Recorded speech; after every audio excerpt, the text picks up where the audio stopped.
에스겔 22장 23절에서 28절 말씀입니다.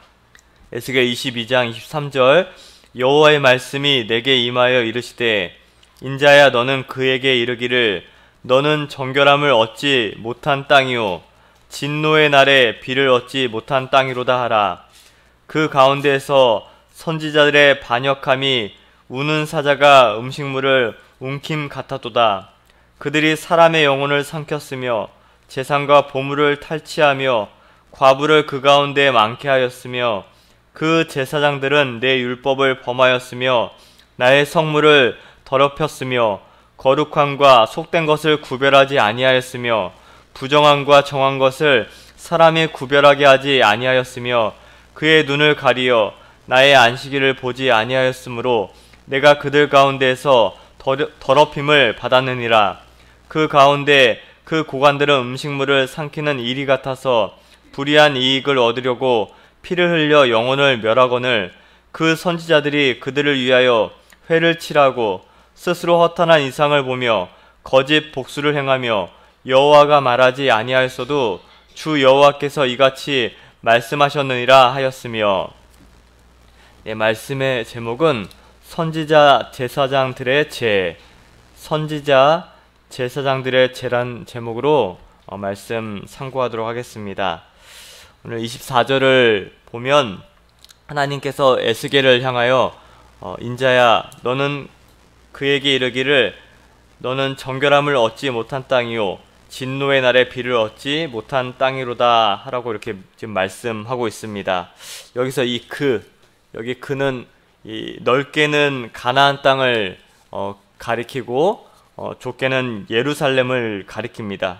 그리고 여기 정결함을 얻지 못하는 이 말씀은 곧 죄악의 피로 인해 심히 오염되고 그 더러워진 그 땅에 지금 하나님께서 저주를 선포하고 있는 것입니다. 계속해서 하나님께서는 이 분노로, 이 극심한 분노로 이 과거의 적과 꿀이 흐르는 이 그 복된 성읍에 비 한 방울도 지금 이제 내리지 않을 것임을, 또 불모지로 전락하게 될 것임을 지금 말씀하고 있는 것입니다. 그렇다면 과연 그 땅의 죄악이 어느 정도였길래 하나님께서 이처럼 지금 말씀하고 있는 것일까? 오늘 말씀에 보면 이와 관련해서 여러 면으로 얘기하고 있는데 23절에서 이제 31절을 쭉 살펴보면 예루살렘 사회가 전방위적으로 정말 어떤 한 부분만 그런 것이 아니라 전방위적으로 총체적으로 전 계층이 지금 타락하였음을 지금 말씀하고 있습니다.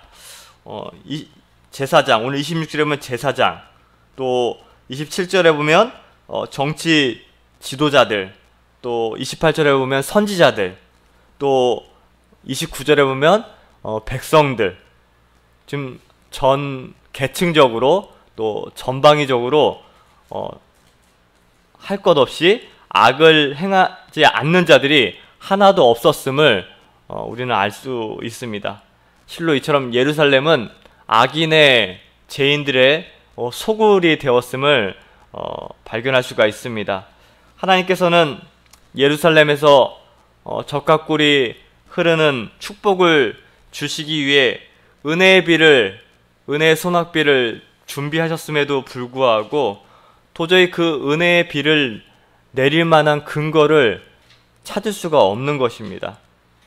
이제 내일 또 살펴보겠지만 30절, 31절을 먼저 보면 하나님께서 이 땅을 위하여 성을 쌓으며 성 무너진 데를 막아 서서 나로 하여금 멸하지 못하게 할 사람을 내가 그 가운데서 찾다가 찾지 못하였으므로 내가 내 분노를 그들 위에 쏟으며 내 진노의 불로 멸하여 그들 행위대로 그들 머리에 보응하셨다, 이렇게 말씀하고 있습니다. 하나님께서 한 사람이라도 좀 그 가운데서 찾으려고 하는데 예루살렘 가운데서 그들을 위하여 중재할 만한 사람을 찾지 못했다, 이렇게 지금 말씀하고 있습니다. 말하자면 예루살렘에서는 지금 그들의 죄악을 자신의 죄로 여기며 지금 이러한 상황을 통한이 여기며 통회하며 하나님께 긍휼을 구하는 의인이 하나도 없다는 사실입니다. 이는 바꾸어 생각하면 예루살렘에 의인이 있어서 예루살렘을 위하여 중재하였다면 예루살렘이 멸망하지 않을 수도 있었다는 부분입니다. 하지만 불행히도 예루살렘의 모든 이들의 총체적인 타락으로 이 예루살렘을 위하여 중재할 만한 그런 이가 하나도 없어서 결국 멸망에 이르렀다. 우리는 그 사실을 발견할 수가 있습니다. 우리가 이런 예루살렘의 면모, 이런 제약된 상황, 또 이 악명이 높아서 파멸을 당한 이 성읍을 보면서 한 그 지역이 또 생각이 나죠. 바로 소돔성입니다. 소돔성도 바로 이와 비슷했어요. 이 소돔이 왜 멸망했을까? 타락이 극심하였기 때문에 멸망한 부분도 있지만 그들을 위해 중재할 만한 의인이 없었기 때문에 그렇습니다. 창세기 18장 32절에 보면 그 소돔성에 의인 10명이 없어서 결국에는 멸망을 받는데, 이스라엘 백성들은 지금 광야에서 하나님을 반역하기를 거듭하였지만 그럼에도 불구하고 그들이 멸망하고 보존할 수 있었던 것은 이 출애굽할 때 이스라엘 백성들이 바로 그 가운데 모세라는 걸출한 그런 의인이 있었기 때문에, 또 모세가 하나님께 이스라엘 백성들을 위하여 중재하였기 때문에 그들은 멸망하지 않았습니다. 이렇게 소수일지라도 의인으로서 멸망의 위기에 처한 공동체를 구원하는 역할을 감당한 그러한 인물들이 있었습니다. 하나님께서는 어떤 공동체가 타락하여 그들을 멸하려 하시다가 하더라도 이런 소수의 의인들의 중재를 보시고 그 공동체의 은혜를 베풀어 주셔서 멸하기 위해 펼치셨던 그 진노의 손길을 거두신 경우가 많습니다.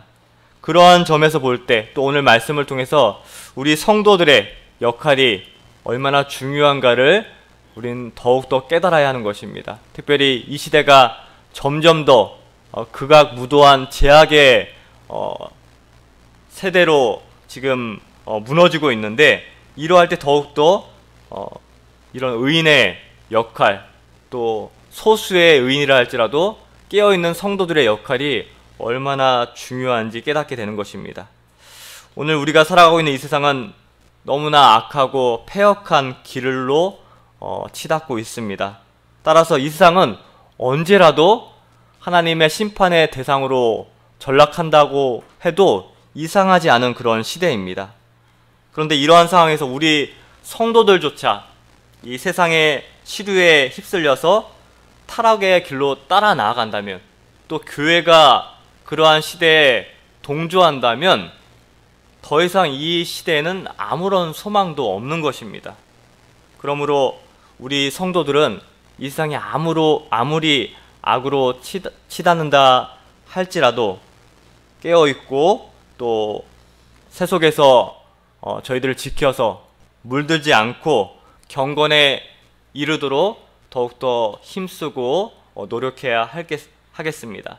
그래서 우리가 주일날 목사님을 통해서도 배웠지만 우리가 그동안 많이 배웠던 교훈, 상가조심, 일심정력, 또 신앙 양심, 우리가 많이 배우지 않았습니까? 근데 그것이 그저 우리 머리에만 머물지 않고 그 배운 바 말씀을 바로 이 시대에 실천하면서 저희들이 지켜나가야 하는 것입니다. 아무쪼록 이 사회의 빛과 소금으로서의 역할을 잘 감당해서 이 세상에 저희들이 소망이 되며 종국에는 그들을 구원의 길로 인도하는 저희들이 다 되어야 하겠습니다.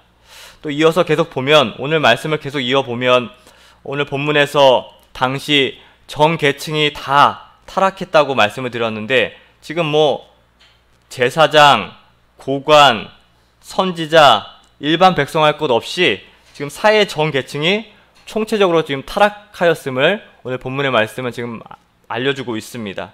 특별히 우리는 여기서 예루살렘의 구성원 가운데 이 선지자와 제사장들의 타락에 주목할 필요가 있습니다. 이 제사장과 선지자는 그 사회가 타락하는 것을 막을 수 있는 최후의 보루라고 말할 수가 있습니다. 그러한 존재들입니다.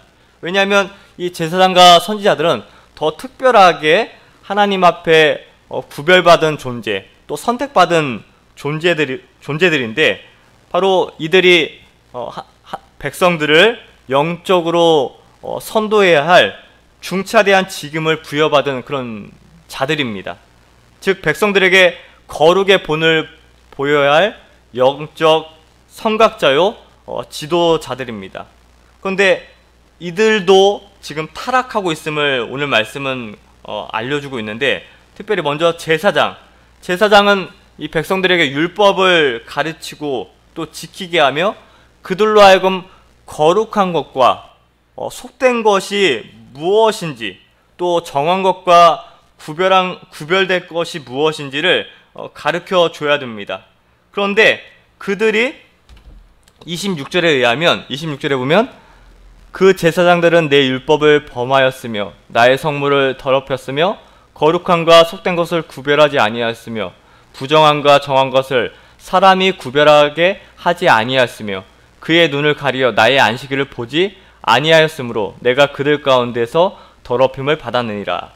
그런데 26절에 의하면 전혀 반대의 지금 제사장의 역할을 지금 볼 수가 있죠. 오히려 율법을 범하고 하나님의 성물을 더럽히고 거룩함과 속된 것, 정한 것과 부정한 것을 오히려 구별하지 못하게 하고, 또 언제든 거룩하게 준수해야 할 이 안식일에 대해서는 아예 눈을 감아버렸습니다. 지금 이 제사장의 참 지금 타락한 모습을 볼 수가 있고, 또 선지자는 어떠했는가? 선지자는 백성들이 그릇된 길로 행하면 책망하고 바른 길로 인도해야 할 그런 책임이 있던 사람들입니다. 그런데 28절에 보면 그 선지자들이 그들을 위하여 회를 칠하고 스스로 허탄한 이상을 보며 거짓 복수를 행하며 여호와가 말하지 아니하였어도 주 여호와께서 이같이 말씀하셨느니라 하였으며, 지금 어처구니 없죠? 선지자들이 28절에 의하면 이런 정치 지도자들 또 고관들의 불의한 일에 오히려 정당성을 부여하고 있고요. 거짓 예언으로, 하나님께서 그렇게 말씀한 적도 없는데 거짓 예언으로 백성들을 호도하는 악행을 저지르고 있습니다. 제사장과 선지자들이 이러했으니 그들로부터 영적 지도를 받고 가르침과 영향을 받아야 했던 일반 백성들은 말할 필요가 없었던 것입니다. 이처럼 예루살렘 구성원들 가운데 막대한 영향을 끼쳤던 이런 종교 지도자들이 이렇게 타락했다는 것, 우리에게 아주 중요한 사실을 가르쳐 주고 있는 것입니다. 그것은 인간들은 신분과 위치에 관계없이 영적으로 깨어있지 않고 각성하지 않으면 인간 원래의 그 본래 본성대로 악한 길로 타락할 수밖에 없다는 것을 우리에게 명확하게 보여주고 있는 것입니다. 이러한 일은 단지 이 유다 말기에만 있었던 일이 아닙니다. 성경에 보면 또 교회 역사를 보면 참으로 반복되는 안타까운 일인데요. 예수님 당시만 해도 그렇습니다. 예수님 당시에도 유대 종교 지도자들과 특별히 바리새인들, 또 서기관들, 대제사장 집단들이 그러했습니다. 그들은 자기를 돌아보지 않았고 또 늘 외식과 위선으로 가득해서 예수님으로부터 회칠한 무덤이다, 그런 책망을 받지 않았습니까? 정죄를 받았습니다. 또 중세시대, 우리 개신교가 나올 수밖에 없었던 그 중세시대의 타락, 그 중세시대만 돌아봐도 이 종교 지도자들이 얼마나 타락했는지를 우리는 교회 역사를 통해서도 너무나 잘 알고 있습니다. 그렇기 때문에 우리가 이러한 사실을 통해 각성해야 할 바가 무엇일까? 시대와 또 장소를 막론하고 또 신분과 또 위치에 관계없이 또 어떤 집단이든지 자기 성찰과 개혁이 없다면 이처럼 타락에 이를 수밖에 없다는 것. 그가 말씀을 전하는 목사이든지 또 교회 장로이든지 또 직분자이든 오래 신앙생활을 했던 그거 예외 없습니다. 자기를 돌아보지 않으면 어느 순간에 일시에 타락에 이를 수밖에 없다는 것이 저와 여러분들인 것입니다. 절대로 자만해서는 안 됩니다. 나는 괜찮을 것이다.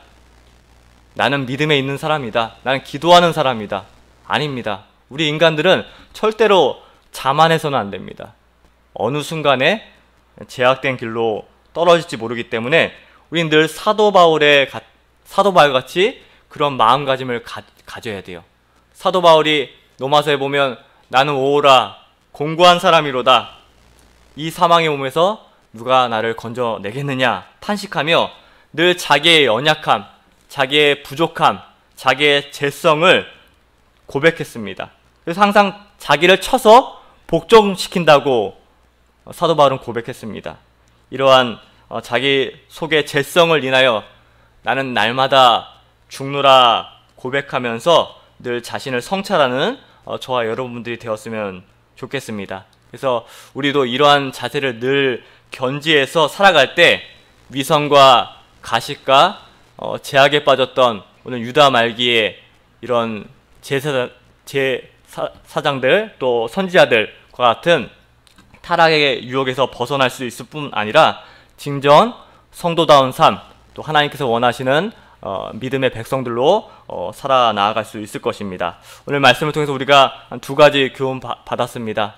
소수의 의인일지라도 위기에 처한 공동체를 위해 하나님께 기도하며 깨어 있는다면 그 공동체를 구할 수 있다고 했습니다. 중재할 수 있다고 했습니다. 하나님께서 그 제약된 공동체의 분노를 펼치시려 하더라도 그 소수의 의인을 보고 그 분노의 손길을 다시 거두신다고 했습니다. 이런 소수의 의인이 저희들이 되기를 소망합니다. 또 이 거룩은 부단한 자기 성찰과 개혁에 힘써야지 우리가 지킬 수 있는 것입니다. 그래서 늘 삼가 조심하시고 늘 깨어 있어서 이 제약에 빠지지 않는 지혜로운 저희 모든 성도들이 되시기를 간절히 소망하겠습니다. 네, 말씀하면서 잠깐 기도하겠습니다. 하나님, 저희들은 하나님의 은혜로 하나님의 백성이 되었고 지금도 하나님께서 돌보아 주시지 않으시면 언제라도 제약된 길에 빠질 수밖에 없는 그런 연약한 자들입니다. 하나님, 저희들을 늘 붙잡아 주시고 저희의 위선과 제약이 나타나지 않도록 늘 주님께서 은혜와 진리로 저희들을 지켜 보호하여 주시옵소서.